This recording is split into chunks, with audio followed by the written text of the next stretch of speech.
Assalamualaikum warahmatullahi wabarakatuh.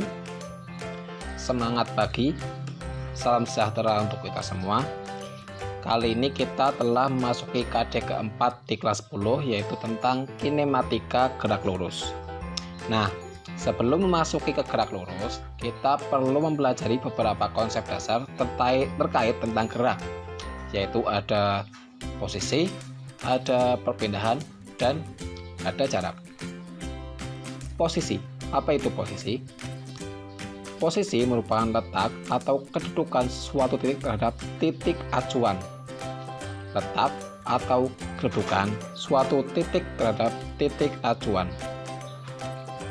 Misalkan kita memiliki dana rumah Ade, Bani, dan Chandra seperti pada gambar di bawah ini. Di manakah posisi rumah Bani? Posisi Bani atau posisi rumah Bani berada di 100 meter sebelah timur rumah Ade. Juga kita katakan posisi rumah Bani berada di 50 meter sebelah barat rumah Chandra. Yang perlu kita garis bawahi di sini adalah ketika kita menyatakan suatu posisi suatu benda, kita akan harus menentukan di manakah titik acuannya. Untuk pernyataan di atas, kita menggunakan rumah Ade sebagai titik acuannya, sedangkan untuk pernyataan yang bawah kita menggunakan rumah Chandra sebagai titik acuannya, karena posisi itu tergantung titik acuan, atau bisa juga kita sebut sebagai titik pengamatan. Di antara kedua pernyataan ini, masing-masing memiliki nilai, yaitu 100 meter dan 50 meter, dan juga arah, timur dan barat, sehingga bisa kita katakan posisi merupakan salah satu contoh dari besaran vektor. Kita memiliki koordinat sumbu kartesian seperti ini, dengan suatu partikel berada di posisi A. Dan dot kuning ini yang berada di 0,0 atau titik origin merupakan sebagai titik acuannya. Garis merah penghubung antara titik acuan, yaitu titik origin 0,0 menuju titik si benda, merupakan vektor posisi si benda atau vektor posisi A. Posisi A bisa kita nyatakan sebagai posisi A berada 10 meter di arah timur laut terhadap titik origin 0,0. Bisa juga kita nyatakan sebagai posisi A berada 10 meter membentuk 45 derajat terhadap sumbu X. Kemudian, apa itu gerak? Gerak merupakan perubahan posisi suatu titik terhadap titik acuan. Gerak merupakan perubahan posisi suatu titik terhadap titik acuan. Untuk benda yang seperti tadi, di koordinat XY, suatu titik terletak di A1, kemudian berubah di titik A2. A1 itu dengan vektor posisi A1 seperti gambar, dan A2 berada di vektor posisi A2 seperti gambar. Kita lihat antara titik A1 dan A2 terhadap titik acuan origin 0,0 itu memiliki vektor posisi yang berbeda. Vektor posisi A1 dan vektor posisi A2 itu berbeda, sehingga kita bisa mengatakan benda ini mengalami gerakan karena dia telah mengalami perubahan posisi terhadap titik acuan.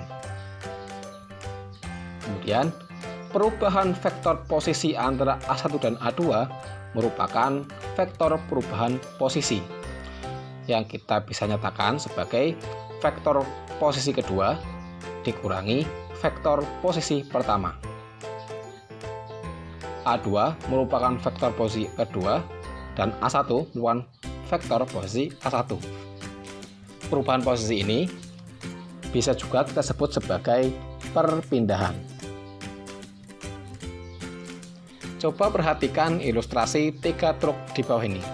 Truk putih, truk hitam, dan truk biru.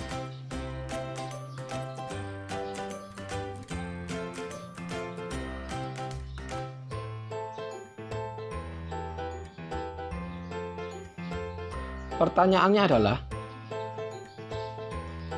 apakah truk putih, hitam, dan biru mengalami gerakan?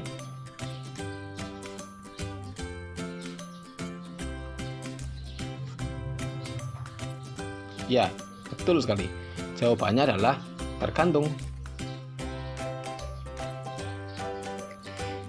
Kita bisa mengatakan truk putih tidak bergerak terhadap truk hitam dan truk hitam tidak bergerak terhadap truk putih.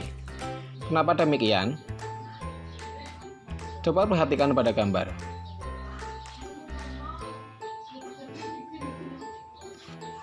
Vektor posisi atau posisi truk putih terhadap truk hitam maupun truk hitam terhadap truk putih itu selalu tetap. Karena posisi truk putih terhadap truk hitam selalu tetap atau vektor posisinya adalah sama, maka bisa kita katakan truk putih tidak bergerak terhadap truk hitam. Begitu pula kalau kita perhatikan posisi truk hitam tidak pernah berubah terhadap truk putih, sehingga truk hitam tidak bergerak terhadap truk putih. Kemudian, bagaimana dengan truk biru? Apakah truk biru mengalami perpindahan atau mengalami gerak? Ya, truk biru itu mengalami gerak terhadap truk putih dan truk hitam. Begitu pula truk hitam dan truk putih juga mengalami gerak terhadap truk biru. Mengapa? Karena dari waktu ke waktu posisi biru terhadap hitam dan putih maupun posisi hitam dan putih terhadap biru itu selalu mengalami perubahan.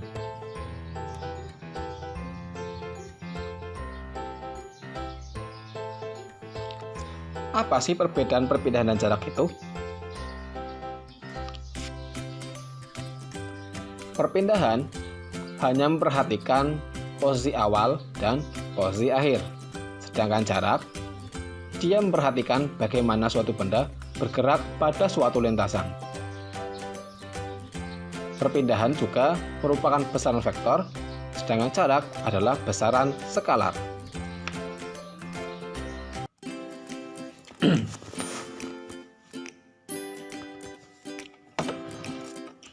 Coba perhatikan perjalanan si merah dari rumah merah yang di pojok kiri bawah ke rumah merah yang berada di pojok kanan atas ini. Mula-mula si merah bergerak ke kanan sejauh 8 meter. Kemudian si merah ke atas sejauh 6 meter. Berapakah jarak dan perpindahan yang dialami si merah? Ya, benar sekali. Jarak yang dialami si merah atau yang dilewati si merah adalah 14 meter, sedangkan perpindahan yang dialami si merah sejauh 10 meter. Ketika kita menentukan jarak lintasan yang dialami oleh suatu benda atau partikel yang bergerak, kita perlu memperhatikan bagaimana lintasan yang dilewati oleh si benda itu. Sedangkan untuk perpindahan, kita cukup memperhatikan di mana posisi awal benda dan di mana posisi akhir benda. Coba perhatikan ilustrasi yang lain berikut ini. Si putih pada detik ke-0 berada di posisi 0 meter. Kemudian pada detik ke-1, si putih sudah berada di posisi 2 meter. Pada detik kedua, si putih berada di posisi 3 meter. Pada detik ketiga, si putih berada di posisi 5 meter. Pada detik keempat, si putih berada di posisi 2 meter. Pada detik kelima, dia berada di posisi negatif 3 meter. Dan pada detik keenam, dia berada di posisi 1 meter. Berapakah jarak dan perpindahan yang dialami oleh si putih? Nah, kita perlu rangkum dalam tabel agar lebih mudah. Seperti ini, pada detik ke-1 di 2, detik kedua di 3 meter, detik ketiga 5 meter, detik keempat 2 meter, detik kelima negatif 3 meter, dan detik ke-6 pada 1 meter. kita perhatikan baik-baik dari detik ke detik. Pada posisi atau pada 0 detik, posisi si merah masih berada di 0 meter. Kemudian setelah bergerak selama 1 detik, posisi putih sudah berada di posisi 2 meter. Sehingga berapa jarak dan perpindahannya? Jaraknya adalah 2 meter dan perpindahannya adalah 2 meter juga. Kemudian pada detik kedua, si putih bergerak lebih jauh lagi dari 2 hingga 3, sehingga jaraknya adalah 2 ditambah 1 sama dengan 3 meter, dan perpindahannya dari mula-mula posisi 0 meter menjadi posisi 3 meter, sehingga perpindahannya adalah 3 meter.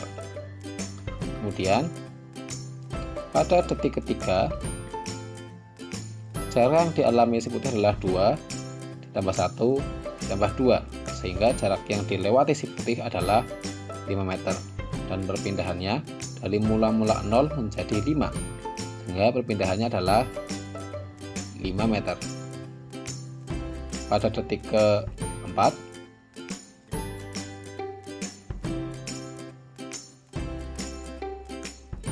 jarak yang dilewati adalah 2 ditambah 1 ditambah 2 ditambah 3, sehingga jarak yang dilewati si putih adalah 8 meter. Sedangkan perpindahannya dari posisi awal 0 meter ke posisi 2 meter, sehingga perpindahannya adalah 2 meter. Kemudian pada detik kelima,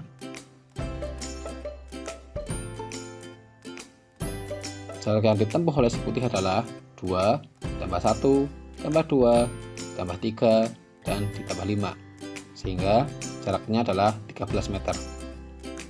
Kemudian perpindahannya dari posisi awalnya 0 meter ke posisi akhirnya adalah negatif 3 meter, sehingga perpindahannya adalah negatif 3 meter. Kemudian pada detik ke-6,